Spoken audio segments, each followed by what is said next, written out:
is that doing? Get off my leg. Get off my leg. All right. Well, I'm doing this video, no particular reason. I think the topic came up when I saw someone making a comment about Vladimir Putin being similar to that of, what do you call it, of Dracula or Vlad Tepes III. They're not. They're not even close to being similar. Vlad Tepes III was a great leader, in my opinion, but we're going to analyse history, and you can make up your own mind as to what you think about Vlad Tepes III when you take away all the history written by the Victor stuff, so all the stuff written by the Ottomans. We take all the whitewashing away and just put the picture of the man in front of you. Make up your own mind as to what you think. So it's a bit of a history lesson, this one, for those that don't know. And I've done my research, so it's okay.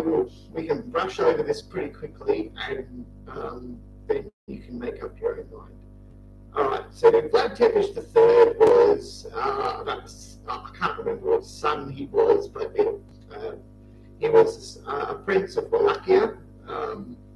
Or Wallachia, or however you want to call it. I think it was pronounced Wallachia, something like that. He believed strongly in Wallachia.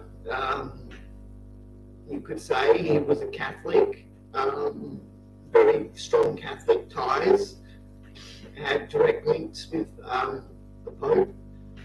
Now, what happened to Vlad was he was ransomed by the Ottomans. So basically the Ottomans came to Wallachia and went to his dad and said, you got to pay us tax, and until you do, or if you're not going to, for whatever reason, we're going to take your sons. So they took two of his eldest sons, I think. That's how it worked. Vlad was one of them, and his brother, who I'll get into later, but they were taken back to the Ottoman Empire, which I believe is Turkey now. And basically what happened is they held Vlad for 20 years. Okay, so I believe their goal was to brainwash both sons to be loyal to the Ottoman Empire and the Ottoman king. Okay, and they had certain tax things back then, like certain things that because they were the powerful nation, you had to pay them X amount of money or something like that. It was some sort of I guess you could call it a racketeering type thing or a protection money type thing. It was something along those sort of lines. Not sure the exact reasoning. It was probably just to help fund their enormous empire. Something along that sort of mantra. Okay, so the established motivations. Okay, so his brother did become loyal. I believe he became a janisseur, which is like a horse rider. And Vlad did not. So Vlad was tortured for 20 years. Now, I don't know if religion had something to do with it, whether they were trying to convert him from a Catholic to a Muslim. I know his brother converted to Muslim. Don't know if that had anything to do with it, or whether it was just being loyal to the Ottomans. I don't know 100%. We can't go back 800 years and know, okay? There's just no such thing as a time machine, and there never will be. So we can only go by what is written, and what is known from the stories, and that's it. So at some point they released Vlad back to Wallachia, and he was a prince there for a while before he became, I think his dad was assassinated by I forgot the name of them, the Bovediers or something. I don't know. There was some sort of elite class there, like we have in today's society, all the rich people, like, they tell the people, like, you do this and you do that, blah, blah, blah, all that stuff. Okay, so it's along that, like, but back then they weren't subtle, and they weren't, they just went straight for regicide if they didn't like you. So, like, there was no, like, oh, this could happen and that could happen if we could get caught today. Nah, back then they were just like, nah, kill him. That's for that. Okay? So, very different society back then. Okay? Now, Vlad did not have a liking to the Ottoman Empire. Okay? So he hated them. And they sent some tax collectors around to get their money, because that's what they did. Like, we established that they get money. So, what Vlad said is, well, he said, take your turbans off. And they were like, no, that's our religion. We're not taking our turbans off. Screw you. And he was like, oh, you don't want to take your turbans off. Boys, hang on, let me do it. And then, like, guys came up, grabbed him. He's like, right, you guys, bring over some big nails. Bring over that big hammer. You don't want to take that turban off, do you? That's fine. We can play your game. Next. Smash those turbans right into their skull. Alright? Full went, this is Spartan mode on them. Alright? So, sent their bodies back with it, like, basically as like a middle finger to the Ottoman Empire. And as you can imagine, the largest nation on earth, or the most powerful nation on earth at the time, was not too pleased that their emissaries had turbans nailed to their heads. So they declared war on old Vlad. Okay? So basically, Vlad was like, oh yeah? You want some of this? You want some of this? Oh, I've got plenty more, mate. We're just getting started. We're just getting started.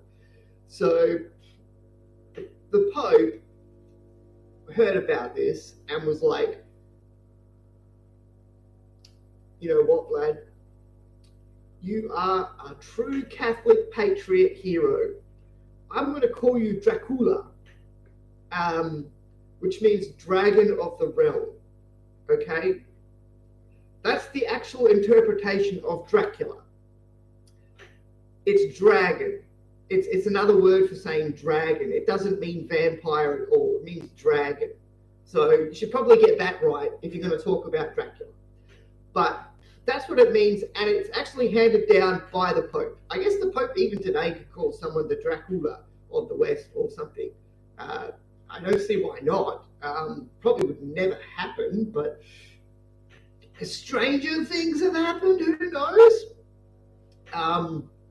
So basically, old Vlad became the protector of the realm. So the protector of Europe, if you will, because Wallachia was the door to all of Europe. So all of Europe was basically being guarded by Wallachia. Now, I don't believe that the Pope sent any soldiers. I don't believe any other country sent any other soldiers. There was just the Wallachian army. I think in total there was about, at times, and I'm not even going to say that this is a certainty because I don't believe that, but I think it was estimated around about 40,000 troops. But there's obviously, it's hard to say because, there might have been 10,000 at one battle or 2.5 at one battle and 500 at another. But, no one just goes, I've got 40,000 and, they're all here at the same time, right? So you can't really guard a country if all your army's in one place. So there's probably a lot of different things going on. But basically, Vlad had about 40,000 troops. The Ottomans, now I don't know how true this is, was estimated, some historians have said 1 million troops and some have said around 300,000. It's possible that they had up to 1 million, but probably sent about 300,000. They probably didn't send their full army because why would you? Wallachia does not have the firepower to hold back 1 million troops and it would just be a complete waste of resources. So, and then you've also got to guard your own realm. So the idea of sending all of them troops at the same time probably didn't really happen like that. So again, there was probably times when a certain amount was sent, but I doubt 300,000 at any one time ever marched like that. It just wouldn't be logistically possible back then. I mean, the amount of horses you would need, the weapons, and the supplies, the supply and logistics on that would be an absolute nightmare. It just wouldn't have happened. All right, not like that. Anyway, Vlad understood that the total danger they were all facing, and the Ottomans were not nice people. I mean, they tortured him for 20 years. He knew what they were capable of. So his plan was pretty simple. I'm going to put the fear of God into these people. They are going to respect me. They're going to know that the devil lives in Wallachia. All right? They're going to think, if I come there, I'm going to die. I'm going to die horrible. Like, this is not going to be a nice place to go. So what he did is he won some battles, right? But he didn't just win the battles. Oh no. He took the people from those battles that weren't dead or surrendered, and he shoved a great big stake up their backside. Like, we're talking like as high as my ceiling. Like, I mean, you imagine someone getting an axe and sharpening a stick. Like, it would have to be big. Look, I don't know how big this thing would be, but let's say it's like that. Imagine that being rammed up your backside, and then you just getting pushed up on the stick and then falling down slow on the stick. You know. So as you can imagine, torture was quite brutal. All right, it's probably a really, really bad way to go. Very awful. Point to Vlad, and he put all of the bodies in a place where they would find it, because he knew they'd come back and he knew they would see it. And of course, the next army, like 100,000 guys, walks in, sees this, and it's like, oh my effing God, what are we dealing with here? Like, this dude is insane. We do not want to fight this guy. He is a psycho. No way, no thanks, we're out. And they all booked it back to the Turkey or Ottoman Empire. They're like, hell no, we are not dealing with this guy. He is a crazy person, right? So Vlad gets praise from the Pope, like, hey, you drove off the Muslims, right? Good on you, man. Like, you're the man. You are the man. Yeah, absolutely. Yeah, you were the man. And let's just say Vlad loved his dad and didn't take too kindly to the Boadiceers, or whatever they'll call themselves. I don't know. Didn't take too kindly to them murdering his dad. So he set up a feast, as to say, and I think it's like even a castle that even still remains. It's at the top of a mountain. It's actually a very hard castle to get to. You'll notice all castles are hard to get to. That's deliberately like that. It's a strategic thing to make it hard for an enemy soldier to climb up, get all the way up there, having arrows and rocks thrown at you, everything, and then run over by horses or whatever. Like, it's deliberately like that as a defensive point. It's meant to be like that. It's meant to be difficult. It's not meant to be an easy walk-in, right? So you'll never find a castle in a very easy to access location. That's just old castle strategies. They're set up in certain things to oversee certain points, so you can see like a large area, and that your guys and your leaders can go, oh yeah, I see that, yeah, we're going to put dudes out there, or we'll set up defenses. We can move guys quick out there, and things like that. So he set up this. Unfortunately, though, when it comes to negatives about Vlad, I do believe that he kind of used a bit of slavery to build these castles. I don't 100% know on that, but let's just say they weren't built like by people that wanted to build the castles. Just saying, like, look, we've got to call a spade, and I don't to my knowledge, the castle wasn't actually built with all. Yeah, we love this guy. Like, I don't think it was all like that. Anyway, and I think he might have even staked some of his own people before that to get them to do what he wanted, possibly. Anyway, so these people, these rich people, they come to this feast and they're like, yes, we're having a feast with the new king and he's going to love us because we're the true rulers of North Wallachia and we're going to do, we're going to let him know.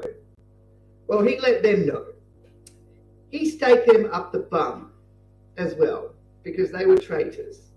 And he reminded them who was really in charge. So they got the stakey treatment. I don't know if all of them got the stakey treatment. Some might have been tortured. Some might have been thrown in a pit. I really don't know. Vlad wasn't the nicest person, as you can imagine. Being tortured for 20 years, having massive, impossible armies coming to destroy you in your lands, in your home, in your people. I mean, you're not exactly going to be the kindest of human beings on planet Earth, are you? You're going to do what you're going to do. Anyway, so he got his revenge on these people. So there was no threat from them anymore. And also they paid for what they did to his dad. So I suppose there was that. I mean, it took 20 years, but he got his revenge. So there's that. Anyway, moving on. So Vlad was having countless victories against the Ottomans, all right? But eventually, the Pope pulled out his... I think he was starting to lose battles. There was there was also the fact that his methods were very brutal. Even back then, it was considered very brutal, okay? So people were saying that he was sitting there drinking blood and stuff. When he heard the screaming, I don't know how true that is. I don't think it was probably blood. It was probably wine. I don't think he would be drinking blood. I mean, that's a bit weird. What he was probably doing. He was probably savoring his victory. He's probably sitting there with his feast. He's probably eating his feast, and then he's probably been like, "Yes, these screams are delightful. They remind me of my victory. I'm an excellent warrior." Sip, sip, sip. Eat, eat, eat. And maybe that's where that whole blood thing came from. I don't know. It's up to interpretation, guys. That's the whole point. I mean, Bram Stoker didn't get his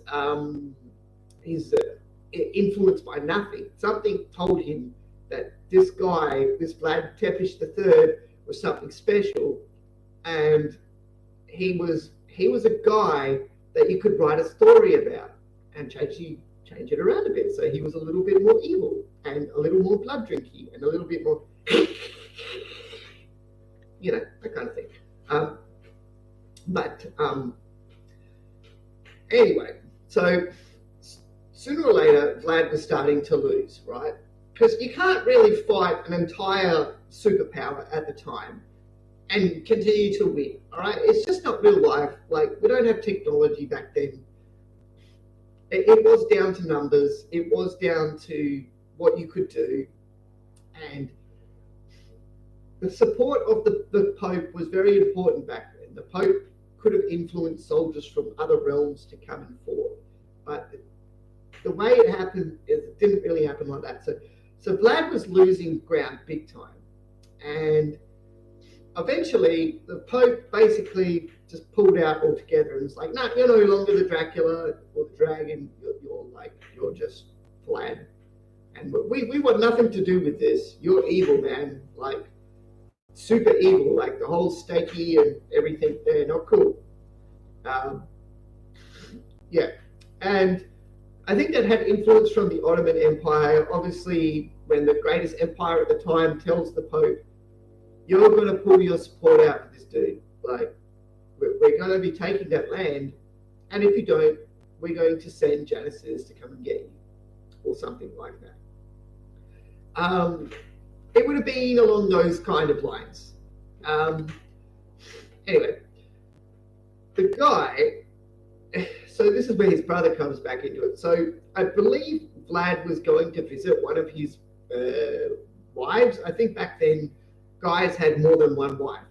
I don't know how. I don't know why.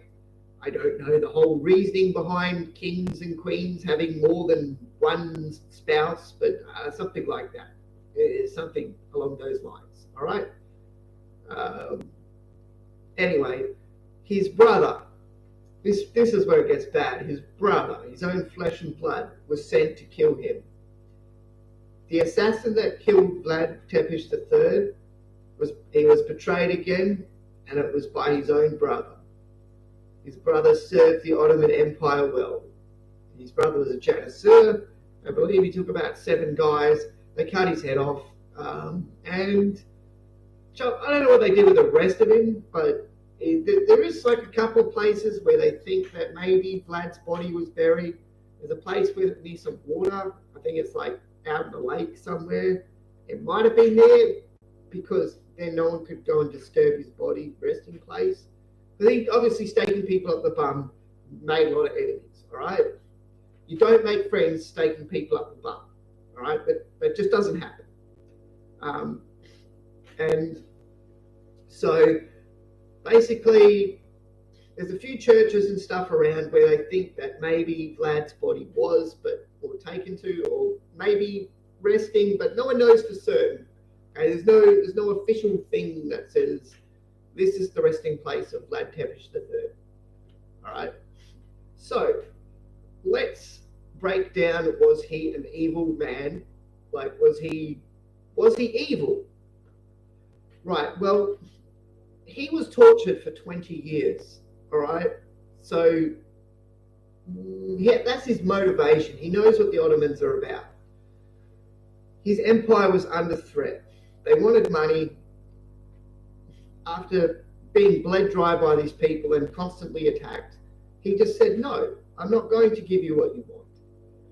He used terrible fear tactics to punish his enemies. This is known with the staking. I think over 100,000 people were staked back then. Estimated. I don't know the exact figures. I don't know how you can prove any of it. I don't think there's any remains of the stakings. I don't think there's any like mass graves of these bodies. There's just no way to know these things. I mean, for all we know, they just burned the bodies afterwards. And it probably makes sense to get rid of all the like flies and stuff. Like, probably just burned them. And they're already on a stick. So it probably would have been just easier to push it all into a big pile and set it on fire. And we know the reasoning he did that was to basically scare off an imposing force that was unstoppable, right? There was no way he could beat the Ottomans. So he had to do something, all right? Now, I've been told that he did stake women and children. Not sure how accurate that is, but judging by the whole, if you thought to be a traitor kind of thing, yeah, it probably did. And he probably didn't make all the decisions on who got staked. I mean, there was probably guys there that were like, I would get my revenge on these people. They get staked. Like, I mean, who really knows? Like, how much influence did he really have on the whole staking thing? Like, he wouldn't have been there overseeing all the stakings. There would have been officers, there would have been nobles and royals or whatever. There would have been his own family. There would have been like a criteria for getting staked. There wouldn't have just been, oh, you're going to get a stick rammed up your backside. No. All right? There would have been something that sort of led to that. Like, you don't just get randomly staked. It's not real life. Even back then, they wouldn't have just done that. Would have made not really much sense. So there's that. He had everyone he knew and loved betrayed him, except for his wife. His wife actually stayed with him. And I don't know if his wife was also beheaded when his brother came. All right? So he was on a mission to see his wife, or he was on a thing. It was not supposed to be known. Someone betrayed him. He dead. So that's basically it. So, judging by what you've heard, when you take away all the history whitewashing of how evil he was for staking people, and like, yes, he did use slaves, but so did everyone back then. And yes, there was probably a lot of atrocities going on, but so in every single society back then there was atrocities. That's kind of normal. So would you say that he was evil? I would say no. Okay, he was trying to be a good leader for his people.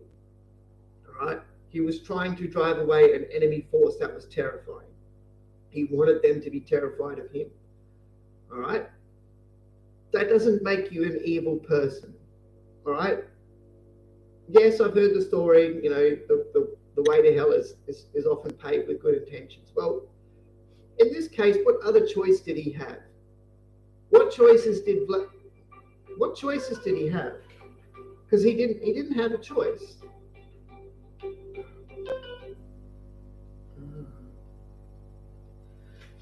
Yeah, what choices did he have? So, you know what I'm saying? If you were in his shoes, what could you have done differently? What would you have done differently? That would be the real question. Instead of assuming that everyone's just evil because they don't meet our moral compass of today, how about just applying what was going on back then? What was the reasoning for making a decision like that? My opinion, Vlad wasn't left with any options. He was always going to have to face the Ottomans. He was always going to have to do something. I don't think the whole staking thing was part of his plan. He might have even seen the Ottomans do it to their people. I don't know. I don't even know where that whole concept even came from or why. All I do know is that his whole life, he was betrayed. This is not the actions of an evil person. It's the actions of an evil society. Okay? It wasn't called the medieval times for no reason.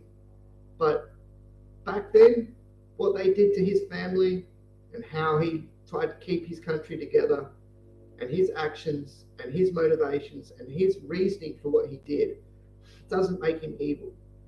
All right? He is not an evil person. Vlad Tepes III or Dracula is not evil. Not by anyone's definition. All right? You've heard it. You know. You can disagree. But if you're going to disagree, you have to leave a comment and tell me why you disagree. Okay? I just want to hear why you would think Dracula's evil. Yeah, look, I don't care if you think I'm wrong. That's perfectly fine. Just say why. All right? Just say why. Because you believe the stories that all the Ottomans painted about him being evil? Do you always believe the victor when it comes to history?